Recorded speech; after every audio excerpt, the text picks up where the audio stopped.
এখন তার নামে ধর্ষণ মামলা দিচ্ছ।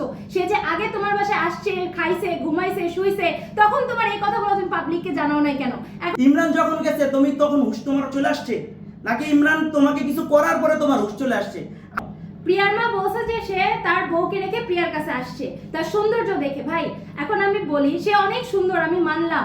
এখন ইমরান নাকি তার কাছে যদি যায়ও, এক হাতে কখনো তালি বাজে? একটা ছেলে একটা মেয়ের কাছে গেছে, সে মেয়েকে আশকারা দেয় নাই? সে আগে একটা বিয়ে হয়েছিল, এখন তো সে অবিবাহিত। প্রিয়ার কথা বলছে, সে তো এখন অবিবাহিত। সে কেন এত ঘনিষ্ঠ ইমরানের সাথে হবে? তার যদি অন্য কোনো মানে চিন্তা ভাবনা না থাকে, তাকে ফাঁসানোর চিন্তা ভাবনা না থাকে, সে তো জানতো তার বউ আছে, তার বাচ্চা আছে। তাহলে প্রিয়া কেন ইমরানের কাছে গেল বলেন? ইমরানের তো একার দোষ না। হ্যাঁ, আরেকটা জিনিস আপনারা দেখবেন যে প্রিয়া কিন্তু দেখাচ্ছে যে সিসি ক্যামেরায় ফুটেজে একটা ছেলেকে নিয়ে ইমরান হচ্ছে বাসায় যাচ্ছে। তার মানে কি ইমরান আর ওই ছেলেটাকে একসাথে দখল করছে? আমাকে এটা বলেন না। যেই কাজটাই করুক, তখন তার মা কোথায় ছিল? আবার আরেকটা কথা বলতেছে, সে নাকি তখন ঘুমের ওষুধ খাইছে।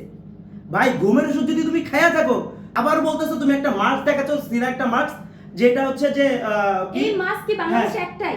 মাস্ক একটাই না?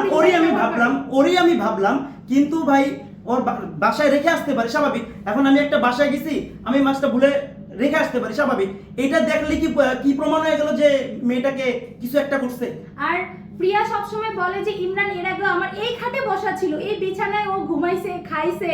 ভাই তুমি আমাদের প্রধানমন্ত্রীর কাছে বিচার দিচ্ছ, আমাদের প্রবাসী ভাইদের কাছে বিচার দিচ্ছ, তাহলে আগে কেন বিচার দাও না? যখন ইমরান তোমার ঘরে বসে খাইছে, শুইছে, তাহলে এখন তোমার কেন এত সমস্যা হচ্ছে?